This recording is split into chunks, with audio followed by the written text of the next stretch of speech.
May mga pangarap na nagtutulak sa ating umalis. Pero sa paghabol sa kinabukasan, unti-unti nating nakakalimutan ang pinanggalingan. At sa pagitan ng pag-alis at pagdating, may mga tanong na hindi natin matakbuhan.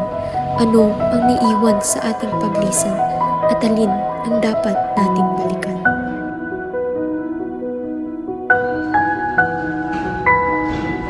Isang binatang nagngangalang Norik mula sa Ifugao ang umalis sa kanyang bayan upang mangarap sa lungsod.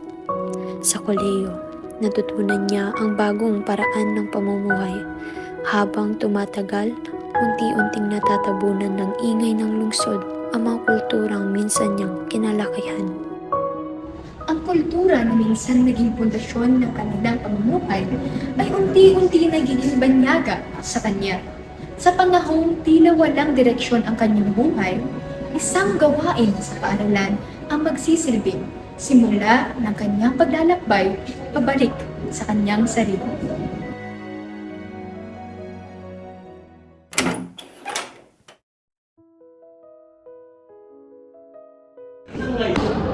People at the back, please go to your proper seat na.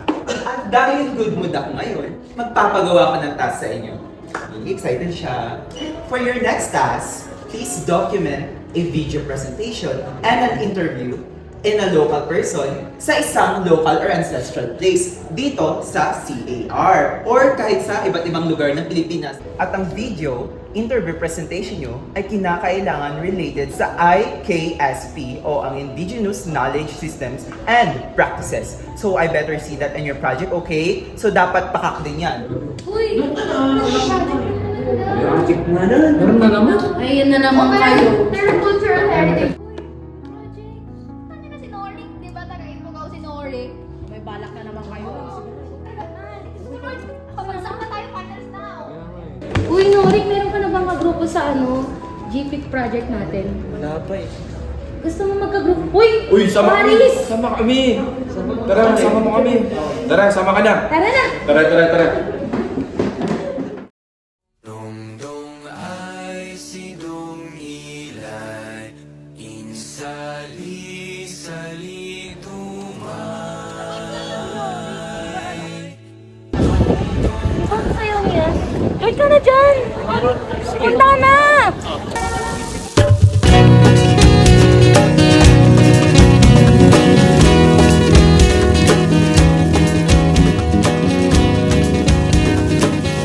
Isang proyektong muling nagpasiklab sa damdamin ni Norik upang silayan muli ang kulturang minsay kanyang tinalikuran.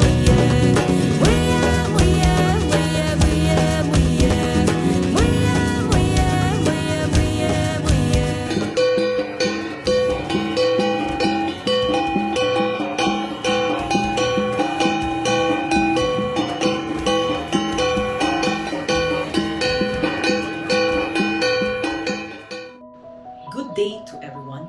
My name is Sheila Grace Piog Akangan. I am a 38-year-old resident of Poblacion, Banawe, Ifugao. Living in Ifugao has been meaningful and deeply rooted in tradition. These practices taught us discipline, respect, and cooperation at a very young age. The Muyung system or the indigenous forest management. Our elders taught us the importance of the Muyung, which is a private or communal forest located above the rice terraces. This system ensures sustainable water supply, prevents soil erosion, and protects our biodiversity. These practices teach sustainability, cooperation, and respect for nature. Preserving them ensures food security, environmental protection, and the continuity of our Ifugao cultural identity. Thank you. Sa pagbukas ng proyekto, nalinaw na ang pagbabagong naganap at hindi lamang maganito. Ang kaalaman sa mga sistema ng Ifugao ay nagbigay sa kanya ng pagkakilaglan, kumpiyansa at pakiramdam sa pag-aaral. Paredes, Gonzales, and of course, Akangan. Come here. To be honest with you, I do like it. I love it.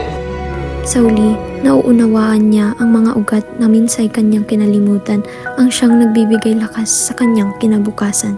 Sa pagbabalik loob sa kultura, natagpuan niya ang kanyang sarili.